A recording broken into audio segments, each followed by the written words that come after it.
We didn't get a developer Q&A last week, so the developers have bundled in what would have been last week's dev Q&A with this week's, meaning we have 8 questions to get through today, a fact I will try to remember so that I don't spend an absolute hour just rambling on and on.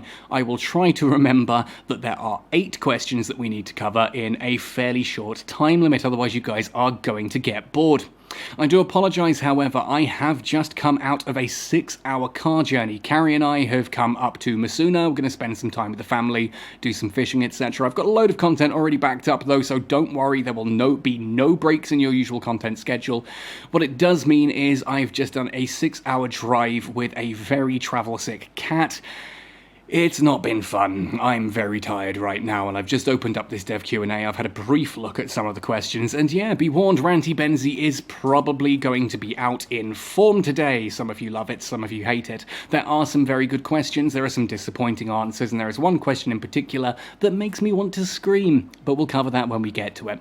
I do apologise as well for any audio issues. I am obviously in a very different environment at the moment. I have tried to set things up a little bit differently, so fingers crossed it sounds okay, but if it doesn't, well, when I get to the end of this, I'm not going to re-record it all now, am I?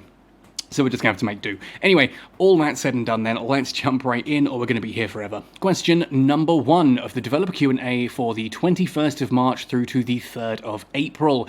Balance patch. Yay, wasn't that fun?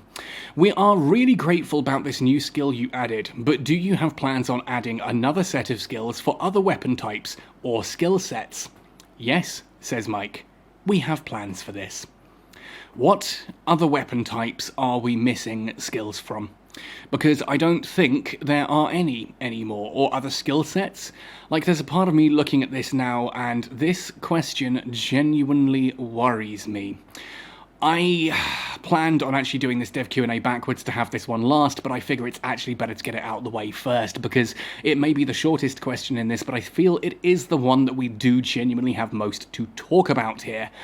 Ultimately, what made the new skills pretty good was that they fixed certain issues. Unfortunately, they were added in a way that ultimately created even more issues.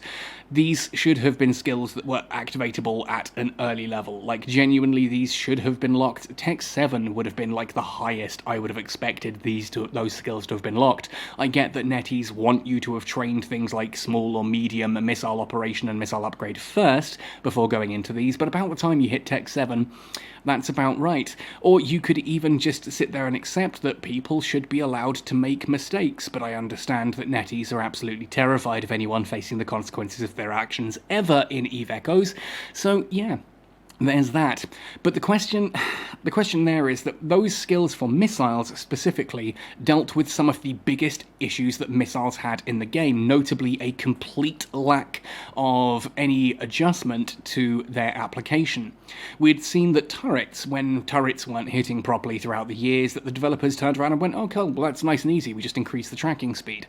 But when it turned out that missiles were doing way too much damage, they just nerfed the damage, and then when they went, oh, missiles aren't doing enough damage, they just massively increased the damage again, despite the fact that that fixed nothing, because the biggest issue with medium, large and extra large missiles isn't the damage that they do. Their paper DPS is pretty respectable, as is their range. The issue very much is their application, something I have demonstrated time and time again. If you haven't seen it already and you would like to understand why missile application is the biggest problem that missiles have, I will put a link in the description of this video to one I did entirely about stealth bombers that shows that the second that a Dominix, yes, a Dominix, the battleship, goes from stationary to standard movement, not afterburner, just standard drifting in space, the application drops to 18%. 18%, less than 20% of the actual paper damage is suddenly dealt, because explosion velocity is a thing, and it's terrible, because we've had nothing to address explosion velocity or explosion radius. We've had limited things for some of those, and ultimately our ships are smaller and faster, which means that, yeah, nothing applies as well. So those skills ultimately were necessary, and I am getting to a point here, I promise. Those skills were necessary for missiles. I would argue that the addition of those skills to turrets and drones was probably unnecessary. I think some of the drone ones were quite nice in things like adding drone speed or adding additional drone control range. I think that is something that is worth looking at and going, yeah, okay, that's cool. I don't think we needed some of the turret skills, for example, because the buffs we've had over the years made up for those skills, whereas missiles never received such buffs. As such, I kind of get the feeling, and I've said this in other videos, that we should actually now be nerfing turrets to the point where we understand that those skills exist. Not nerfing them to the point that those skills now return it back to where it was beforehand. You know, so if prior to those skills being added, you call that 100% effectiveness or whatever, then you nerf it down to the point that having those skills fully trained returns it to 100% effectiveness. No, I'm saying nerf it so that having those skills trained to a basic level takes that to 100% effectiveness as it was before, and then having them fully trained would take it up to, say, 120% effectiveness, because what we have right now is a set of skills for, say, the Apocalypse Striker that just make it even more ridiculous and broken than it was to begin with. Now, the point that I am trying to vaguely wander towards whilst rambling on about this is that what other weapon types need skills? Because even the Decomposers have skills now. Those gunnery skills affect Decomposers, and quite frankly, we don't have any Decomposers really in the game other than one meta level of small and one meta level of medium. We have no access to any of the other meta levels, we have no access to the large ones, despite the fact that the skills exist. We don't actually have access to ships that are bonused from them particularly either, other than obviously the prototype Shangyue and prototype Hanyue. You can make the argument that the Celestis and the Scorpion technically have bonuses for Decomposers, but I'm not buying it, so let's move on. This means that when someone says for other weapon types, I really wonder what cuckoo land that person is living in where they see a different weapon type. What was missing from that? Are you genuinely telling me that you want railgun, cannon, or laser-specific skills that are going to buff those up even more? Because if you are, my question to you would be, why do you feel that those need skills? Why do you feel that there is anything wrong with those systems that needs to be improved with skills? The reason I was pushing personally to have the missile application skills added wasn't just to kind of have something fun to train because I'm bored of the game. It was to find a creative way to apply a much needed fix to missiles and their application. If you can honestly tell me that cannons or railguns or lasers right now are in a similar position where they really need some kind of buff in the form of skills, I would love to hear it, because I think you're crazy, genuinely. If you think that any of those weapon systems need buffs, I don't understand why, which leads me to the belief, because we also got a load of skills for things like shields and armor, which again absolutely disgust me, because if you train into the shield skills for sub-capitals, you get those bonuses on capital ships as well, and then when you train the capital skill bonuses, that all stacks to a frankly ludicrous degree. Genuinely, you should see the amount of shield that you can get onto a Caldari or Minmatar capital right now if you have those fully trained. It is frankly disgusting. So this leads me to believe that other skill sets is looking at things like perhaps mining, which again I would say mining absolutely doesn't need any improvements whatsoever. In fact, as you'll see later on, there is a brilliant question about this that does actually address some of the issues with mining, but increasing your mining capabilities through additional skills, again like the turrets, I don't see a need there. So I have no idea what plans they have for other weapon types or skill sets. My only thought at this point, and the final point I'm going to leave you with before we finally move on to question number 2, is the only weapon that I can honestly think that they are likely to add skills for is Doomsday weapons, because we are about to get Titans.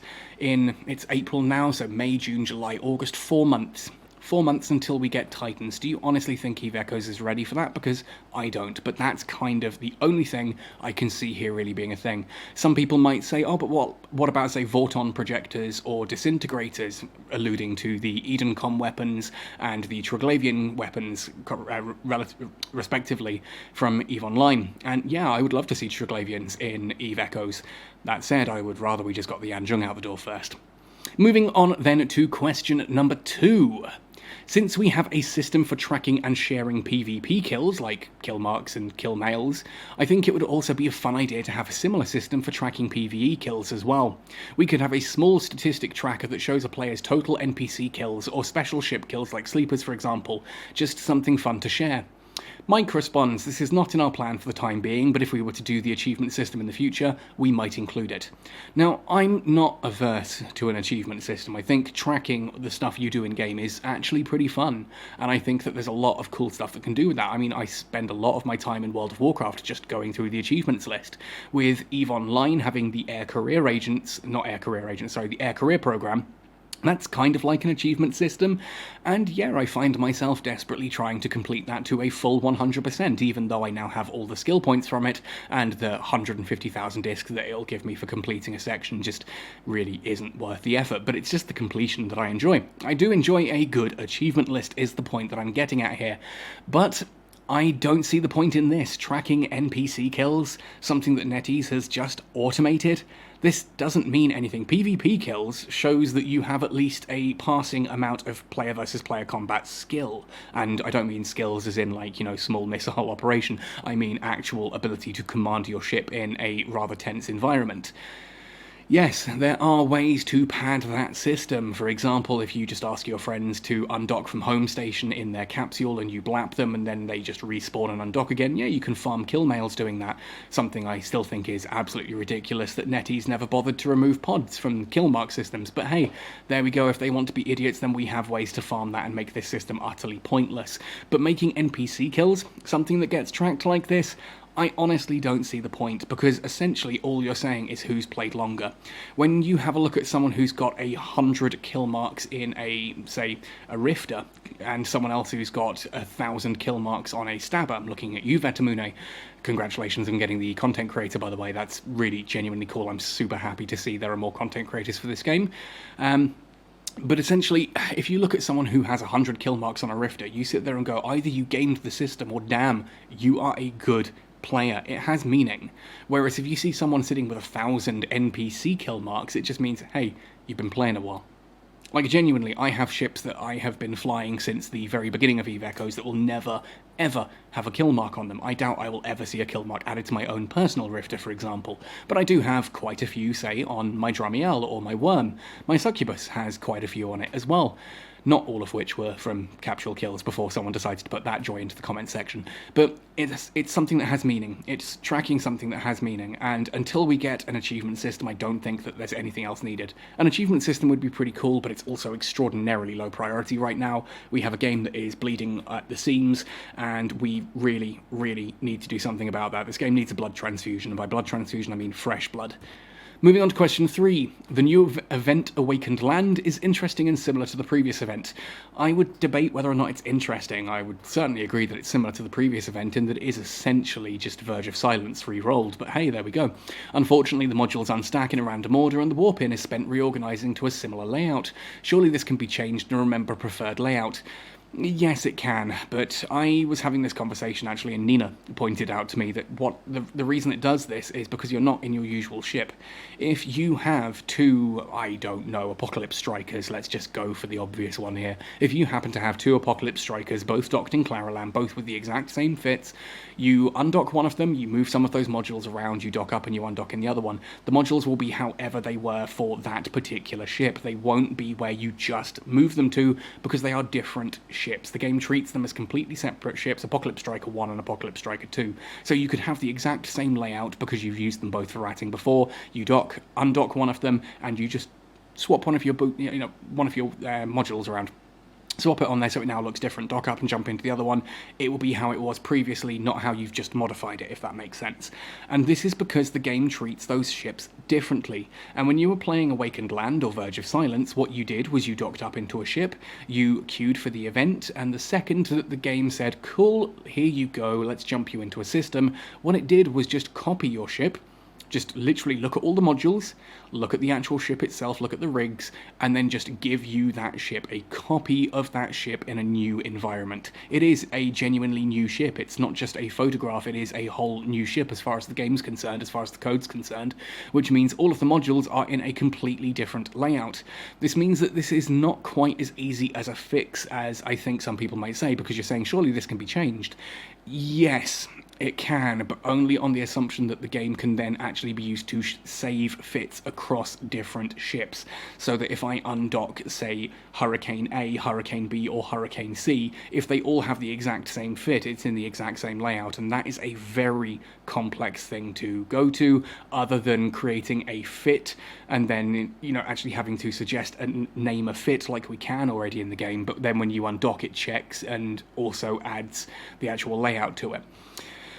I would just say for the duration of an event like this, which is literally like a week and a half, 2 weeks, it's not that long. Every time you warp in, just move the modules around or get better at flying a messy ship. I don't see this as worth development time, if I'm being completely frank.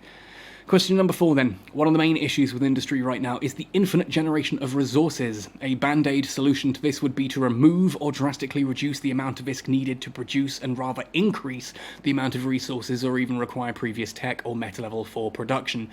Whoever has written this, thank you so much for giving me just that little bit of faith in some of the industrial community. I know there are a lot of you out there who agree with me because, again, this wasn't even originally my idea. This was something that was suggested to me. I have shouted from the rooftops about because I like the scientific method. If I have a hypothesis for something, I go to look for counter-evidence, and when no counter-evidence can be provided, something that actually disproves my hypothesis, that leads me to believe that things are pretty good. And then when you can extrapolate that hypothesis forward and make predictions and it still works, yeah, that's why my beliefs on industry are the way they are. And again, I know there are some very loud voices in the community that like to just scream and shout and tell me I'm an idiot and wrong, but until any one of them can provide any actual categoric evidence to disprove what I'm saying, I will just continue to assume I'm right, especially with the last conversation at the start of this whole CSM debacle, where someone told me I was a freaking idiot for daring to say that simply changing insurance to provide ISK would not fix anything, and then gave this amazing example that he had spent trillions of ISK funding ships for the current war, thus rather proving the point that changing insurance to ISK won't drastically improve industry at all, now will it? Because you've literally just said that's not an issue. Anyway, so yes, thank you for bringing some faith in the industrial community back to me here. I'm glad that there are some people who do see this. Excuse me. Oh, my throat. So, are there plans to increase demand for resources as to help industry? Now, Kylum says, yes, there will be relevant optimization released in the first half of the year. We've got 2 months left of the first half of the year, and I've heard nothing yet. I will be excited to see this. But I will spend a moment, well aware again that we are at question 4 out of 8 on this video. Just going to have to bear with me. The band-aid solution to this, to remove or drastically reduce the amount of ISK needed to produce and rather increase the amount of resources, brilliant idea. This is absolutely huge. If you imagine, and I'm using figures off the top of my head, excuse me, these are not at all remotely accurate. But if you imagine that, say, a particular blueprint cost you 10 million ISK to actually turn the oven on, and it consumed materials of, say, 2 million ISK worth in value. If we assume that that's what the current situation is, and I know that's way off base, but just run with me for a moment. The suggestion here is to make that 2 million ISK and 10 million in materials. The overall cost is the same, but it's more on the material side of things. It is a dire situation when you have industrialists sitting there saying they need to go ratting to turn their own ovens on because the costs are so ludicrously high and they have no way of actually making a decent enough profit to support that with floating ISK. That's a big issue. So absolutely, swapping this around would allow us to consume some much needed resources. Resource consumption is the driving heart of industry. And absolutely, this concept here of requiring previous tech or meta level for production is huge as well. I've said before that the Rupture Guardian should absolutely consume a standard Rupture to make. I believe that the Bellicose 3 Covert Ops should require a Bellicose 2 Covert Ops, and the Bellicose 2 Covert Ops should require a Bellicose Covert Ops, and the Bellicose Covert Ops should consume a Bellicose in its construction. This means that there is always demand for the Bellicose, because you need to be producing those in order to produce the top tier stuff. This means that players who are now industrialists at tier 6 actually have something to do, because right now no one's really buying Bellicose. People will be buying Bellicose 2 or Bellicose 3 Covert Ops, but they're not buying just Bellicose. And if you want to make any of those higher tier ones, the fact that you have to consume the lower tier ones means that those people now have something to do. That's huge, in my opinion. Same with, for example, a Hurricane Guardian requiring the consumption of a basic Hurricane. I would make the exclusion here that prototypes would be their own thing, but I do think that that meta-level consumption should be a thing. I think it's not enough. It would be a wonderful start and a step in the right direction, but until... The simple fact is that in any closed economy, an industry is a closed economy. You have an amount of resource being created, and then at one end, and at the other you have an amount of resource being consumed. In economic terms, these are faucets, the things flowing into the economy, and sinks, things being destroyed from the economy. I do also recommend, while I'm here, looking into how taxes actually work, because government spending and collecting tax doesn't work the way you think it does, and it's actually really quite insightful into how economics works to understand that very basic difference and why anyone who uses the term taxpayers' money is lying to you. That's a Thatcherism term that, was basically put out there to make the economy sound much simpler than it actually is and allow sweeping changes to be made, but I'm going massively off course here. Ultimately, there are ISK faucets in the game, ways that ISK is created. These are things like Concord bounties and commendations. Then there are things that destroy ISK. This is things like, for example, turning the oven on and using those costs, or taxes when it comes to marketeering and trading, or repair fees, things that actually take ISK out of the game completely. Buying something off the market or through a contract or whatever, other than the tax money that's paid there, which is destroyed, the rest of it goes to another player. That's not a sink. If I can make a load of stuff and I can give it to someone else, whether that's ISK or whatever, it's not a sink.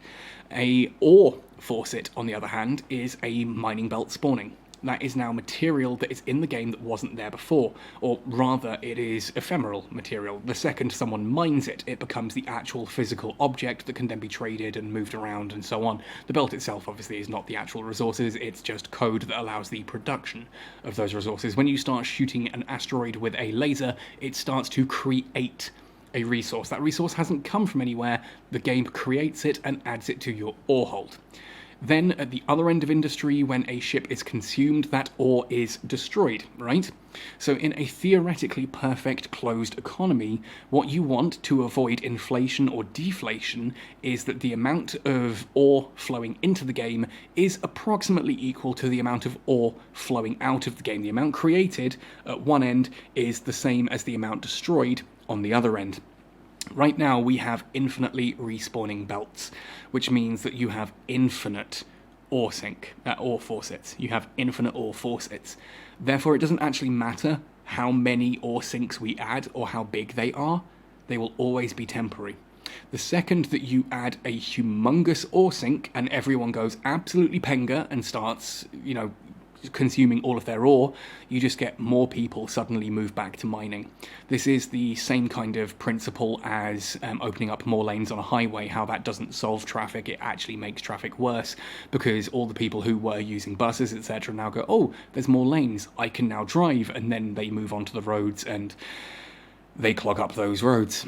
It's, I forget, induced demand. Induced demand, is that the phrase I'm looking for? I think it's induced demand. I'm sure someone in the comment section will let me know. Essentially, as long as you are adding more ore sinks, and not addressing the ore faucet, all you are doing is creating induced demand, at which point more people will just move into mining belts and strip mine those even faster. Until we can address the actual ore faucet itself and reduce that, nothing will save industry. And it is genuinely as simple as that. Question number 5 then. God, my throat, and we're halfway through. When will we get more content for the mining industry, like gas mining, ice mining, and even moon mining? It'll be really interesting content, as all we do is sit in a belt and mine rocks these days. Yeah, and that's a choice by NetEase, but hey, we don't have a slot on our roadmap to add this to for now. We will consider including what you mentioned when we have updates on mining in the future, says Kylum. So we've got a possible mining optimization coming, but no new mining content. And the reason we have no new mining content is because NetEase simply doesn't understand how an economy works, or rather, far more likely doesn't care how the economy works in a game like EVE. They have this promise of what they want the economy to be, but ultimately it doesn't mesh with the kind of monetization that they want to apply to the game. Ergo, they kind of leave industry into a back corner.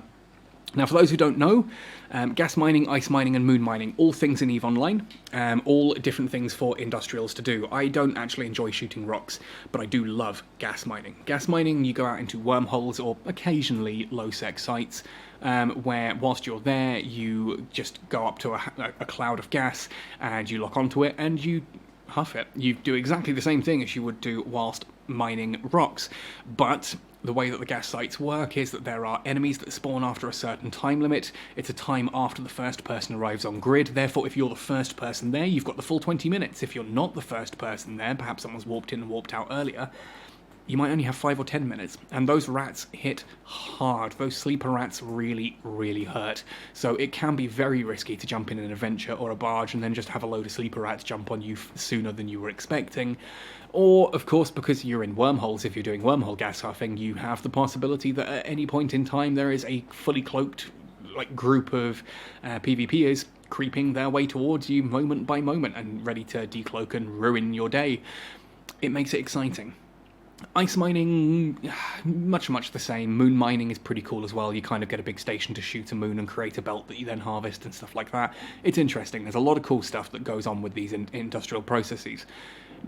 The thing is, though, these were all added for specific purposes. Ice mining, moon mining, these are common ways to get certain fuels, and in EVE Online, every fuel is unique. You use plasmoids for one thing, you use heavy water for another thing, you use liquid ozone for another thing, whereas in EVE Echoes, all fuel is fuel. It's just different gigajoule amounts that get harvested, and they provide different amounts of gigajoules when consumed by your ship into the fuel tank. Ultimately, that means that ice mining and moon mining have very little reason to exist. It's just a slightly different way to get the same resources as you would get otherwise. Ice mining essentially becomes just mining, but rather than getting the standard minerals, you're going to be getting stuff that you'd get from planetary production instead, from PI instead. So it's kind of, I don't see why we would need this without some rather significant changes to how industry in general works. Moon mining, same kind of thing. Gas mining in EVE Online produces two different things. It produces boosters and it produces drugs. And drugs are little stimulants that you can use to improve your combat capabilities temporarily. Like, for the next 30 minutes, your shield boosters boost faster and your turrets track better, that kind of thing. Whereas the, cerebral enhancers, for example, are things that you can consume, and they will increase your training speed for 24 hours or 36 hours or however long that particular booster lasts for. Stuff like this. We don't have that in EVE Echoes, and that could be an interesting thing to add to EVE Echoes, but certainly adding gas mining would require that you add new forms of industry. It's not just that you create gas, you need to have specific things that gas also makes, and that would be an update I would love. I would love to see gas clouds added to the game, along with a proper prospect, or in our case, retooling the Venture 4 to be a Venture Covert Ops, basically. Ice mining, again, similar sort of thing. Moon mining, similar sort of thing. Ultimately, for ice mining and moon mining to exist, you really need to redo how fuel works in Echoes. Beyond that, there's just no point. All of these are great ideas as long as they are twinned with the content that actually makes them interesting and necessary. Question number 6. I'm interested in such a question. Will any new skins be introduced? You yourself understand which ones, or 3D steel for ships? I understand that in such a game it's difficult to do this and it's not particularly necessary, but you must agree when you sit on a slasher and zoom in, you see some kind of T-65 X-Wing is divine. I'm going to put this as politely as possible. Fuck off. Genuinely. This is the tired Benzie speaking now. I get really tired of this whole argument that everything needs to be a crossover. Look, the slasher, does it look like an X-Wing? No, it doesn't. An X-Wing's significantly longer on the nose at the front, and it has these big sort of, sticks coming out the tips of the wings, and the wings themselves are actually, wings for maneuverability with their own engines on them, whereas on the slasher, all of the engines are on the central body because the wings, in inverted commas, aren't wings at all. They're nothing to do with maneuverability because this is freaking space. It's air resistance isn't a thing. You don't need wings on a spaceship. A spaceship that is spherical is as completely aerodynamic's the wrong word completely. It's as maneuverable. If you look at the obelisk, for example, the obelisk is absolutely as maneuverable as any other ship based on its shape. Shape makes no difference when you're designing an aircraft at all. But George Lucas, I love the man. He is essentially a 5-year-old who has a lot of power and creativity, and this guy just sits there and plays with toys and goes, wouldn't it be cool if? And yeah, he's right, would be cool. And I also get that the X-Wing also works interplanetary, so in atmosphere as well, so it doesn't need that kind of structure. That's my point. They're different ships. They are very different ships. The slasher, those aren't even wings. Those are radar arrays, for crying out loud. But there we go. My point I want to make on this, and every time someone comes up to me and says, hey, wouldn't a crossover event be really cool? And look, I'll admit, the Doctor Who crossover in EVE Online was actually surprisingly fun. Was it necessary? No. No, I really don't think it was. And it was also the kind of crossover I think can work. I think when you start getting people to turn their slashers into X-Wings, or their Hurricanes into Star Destroyers and stuff like this, EVE has its own incredible lore. It does have a lot of lore and history behind it, despite the fact that Echoes would never let you believe that because the developers just don't want to include it anywhere. They want to invent their own little fan fiction stories that they layer over the top, and that's cool. I've got no problem with fan fiction. Genuinely, I think that can be really quite interesting and cool. But the simple fact is that there is a whole ton of lore that is just unexplored in Echoes. And that leads a lot of people to go ooh, well, wouldn't it be cool if we did this crossover and that crossover? You don't need crossovers. The whole point of having different skins in Echoes based on the different factions is that there is so much lore that you can explore yourself. Understand that just because you love Star Wars and just because you love EVE doesn't mean that the two have to cross over. You are allowed to enjoy those two things separately. I absolutely adore The Expanse. The Expanse is one of my favourite sci-fi series of all times. Same with Firefly. I'm not going to sit here and ask, can we get a Serenity skin for the Moa, despite the fact that that would probably work really, really well. I'm not going to ask for a Rocinante skin for whatever ship, closely approximates that, or, this kind of thing. Because they're different franchises, and I can sit down and play EVE and enjoy EVE. I don't need to be flying around an Apocalypse Striker coloured to be Evangelion Unit 0 or whatever. I don't need that. I can enjoy Neon Genesis Evangelion, turn it off and go and play EVE. You're allowed to enjoy things separately. We don't need crossovers like this. As for 3D Steel, if 3D Steel is the concept of being able to completely modify how the ship looks itself, actually modifying the model, no. That is a humongous amount of developer resource for a purely aesthetic thing. No. We'd like to try some new technology and visual effects in this aspect, says Kylem, thus we'll discuss with the artists the feasibility of the new material. No. Please don't bother. There is so much going on in this game that needs fixing right now. You guys going out there and saying, hey, wouldn't it be awesome if you could, tweak that? Yes, it also massively affects everyone else's performance as well. Because rather than the game just going, oh, hey, it's a probe. I don't care if it's a probe explorer or a probe covert ops or just a probe, it's a probe, and they're all using the same model, they just have a different skin on them, and I can display that once they come into visual range. As soon as you start modifying the models, you now have to load individual models for everything, and thus that's instructions that the game now has to have. That's massive, massive increase on game code. Don't bother. The game does not need this. It needs substantial fixes to core content at this point. Not all this superfluous bullshit. Question number 7, we are getting close to the end now. Please enable us to stack items in inventory remotely when checking personal assets. That will help to sell items remotely and limit the number of pilots in Jita. No, it won't. No, it won't. Remote stacking involves changes to the fundamental item movement logic, which will be risky. I'm afraid we could not do so for the time being. Good. Utterly unnecessary. The reason that people go to Jita is because everyone goes to Jita. It's literally that's it. If you're looking for some kind of big, scary reason for why everyone goes to Jita, it's because why not? There is no reason to use any other station. Ultimately, with the exception of maybe 5 or 10 minutes, which is primarily done by offline autopiloting anyway, the difference between shopping at Heck or Jita or wherever, it doesn't matter. You can see the full market. Everyone sells at Jita, therefore everyone buys at Jita, therefore everyone sells at Jita. It's as simple as that. Until there is a reason to actually break that up and sell certain things and buy certain things at different stations, they'll just continue to use Jita. This whole thing of stacking items in your inventory remotely, stack it while you're there. At least this gives you a reason to actually play the game, right? Which is more than I can say for most other systems. But there we go. Just stack when you're there. There is so much complexity to that code. Like, you may think I'm being dismissive of this.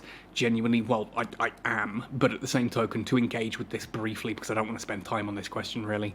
To engage with this briefly, the concept of opening up your personal assets, there's a reason that takes so freaking long compared to opening up anything else in the game, and the ability to therefore remotely stack items in the inventory, it kind of does the same thing. It actually amplifies that. It's not a smart thing to do. It's such a niche thing. Just stack next time you're there. Autopilot in an interceptor to that station. You can just go and do whatever it is you enjoy doing in your spare time whilst you autopilot there completely safely. You can then stack things and then fly back. It takes, 20 minutes to go from one side of New Eden to the other at this point in time. I don't see this as at all necessary, and it is a very complex change to the code and behaviour. And yeah, as they say, fundamental risk to the movement logic, risky. The amount of times NetEase has tried to change stuff that they didn't need to, and they've broken everything. This is not something they need to change, and I would just rather it was left alone. Finally then, I think, we're on the last question. Question number 8. Huzzah! We need changes to how we make Dead Space B to A and X-type gear. The last update with more skills was great. Debatable, it was good, but it also created a whole ton of problems. Again, the missile skills, fantastic. Some of the drone skills, really, really good. The ability to change and choose with the turret skills, awesome. Unfortunately, it needed to come with a balance patch that hasn't come, which now means that this is in grave danger of genuinely breaking the game across its knee, but there we go. But the pure ISK price is bad, yes, also the implication of those skills was terrible. Now the value might be right, but if we merge 10 Dead Space C-type and we make some faction materials, we should be able to make a B-type. The way it's done today is not fun and more an annoyance. When will this be fixed so we see more diverse items on the market? This is not a small issue. And you're right, this isn't a small issue. Again, this sounds like this could be Sheeves, this sounds like it could be Nina or Bradrick. There's been so many talks about this, that right now the market is flooded with C-types. C-types are arguably cheaper than some of the other types of modules out there because they're more easy to come by. If you had a way to destroy those, a meaningful way to destroy those, consume 10 Dead Space C-type, say consume 10 C-type small autocannons to make one B-type small autocannon, plus a load of materials as well, not just the C-types. C-types and some other bits and pieces, preferably just industrial materials, standard ores, that kind of thing would be nice, because again, we do need more of those sinks, so that when eventually they do fix the faucets, the sinks are already in place. So a load of C-type modules plus some spare change to make a single B-type module. Now people want A-types, so now you take 10 B-types and some other stuff to make an A-type module. And then you take a load of A-type modules and some other stuff to make an X-type module. If you assume 10, you need 10 C-types to make a B-type. You now need 100 C-types to make an A-type, and 1,000 C-types to make an X-type. That's suddenly putting a dent into the market of C-types, and making those rarer means that they're actually worth something. And it means that people are therefore more cost-effectively to look towards things like Republic Fleet, which helps tone down a bit of the power creep that's coming in the game. Also helps new players to feel a bit more relevant, and there's a lot of fixes that does. That's why this person says this is not a small issue. This actually fixes an awful lot of stuff. And it suddenly means that X-types aren't so ridiculously rare on the market. And it's not like X-types are just categorically better. There are certain situations where an X-type is not going to work for you because it simply takes up too much power grid. So yeah, there is that. Ultimately, I think this would be an amazing change. Unfortunately, NetEase, once again, don't care. Thank you for your feedback. Currently, we have no plan to change the existing industrial setting, but we'll try our best to add more diverse items to the market. Adding more. This is the NetEase way of doing things. If something is broken, ignore it and add new things. We've got an entire game that's broken, and they just want to keep adding new shit to it to distract us from the broken stuff. You can see throughout this dev Q&A there are some fantastic questions here that they're just like, nah, we don't really intend to do that. We'll discuss it, we'll do this. It's like, gone are the days when dev Q&As used to actually have a discussion. I feel like I'm the one actually using these as talking points at this point, and my cat just knocked something over. I'm the one using these as talking points to try and educate people and talk about how the game works and why things could be this way or why things could be that way. NetEase just go, yep, we like this, we'll see if we can do it, or no, we don't like it, we're not going to do it. That's the extent of their answers. Other than that one there about fundamental movement logic, the only one they actually engage with on this. Otherwise it's just, yep, cool, we'll talk about it, it might happen, or no, it's not on the plan. Simple as that. And there are some really interesting points here just to make very quickly before we wrap this up. You can see that we have this whole bit here. There'll be a relevant optimization released in the first half of the year for industry, but at the same time we also have, where was it? We don't have a slot in our roadmap to add any industry, any new industry content. And then we have at the bottom here, we've got no plan to change the existing industrial setting. Essentially, industry is the one thing that they're not just trying to patch more stuff into. They do want to just throw more items onto the market. They want to throw new content at us for PvE. They want to just throw new stuff at us. As soon as PvP starts getting boring, oh look, Titans are coming. And as soon as we're bored of Titans, what next? Super carriers? After super carriers, where do we go? Where do we go until NetEase just starts inventing bigger stuff? Because that's the path they've taken, this concept of bigger is better. Someone actually, I think it was Otto I was talking to the other day, about the new changes to the Orca in the April balance patch, and him saying, but the Orca was fine as it was. And a lot of people message me, I don't get why they're buffing the Orca's been fine. So yeah, the problem with the Orca is that NetEase have been telling everyone since launch that the bigger the ship is and the higher up the tech tree it is, the better it is. And so when you undock an Orca and a Covetor 2 next to each other, you innately think that the Orca should be better, because that's what NetEase have been telling you the entire game. That higher tech level and bigger ships means better.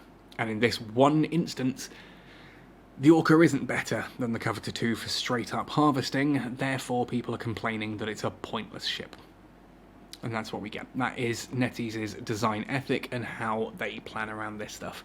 But there we go. Anyway, that is me for this video. I'm not sure how long this is at this point. I feel like I've been talking for an hour now. I do apologise. I know my voice sounds terrible at the moment. I am super tired. I am going to go for a lie down. But please do let me know your thoughts and opinions in the comment section down below on this one. I apologise for the sound issues. I'd love to hear your thoughts. There's 8 questions here to go through. Please, please, please, please, please talk to me. Anyway, folks, thank you for listening through to this one right the way through to the end. Happy sailing, and see you in New Eden.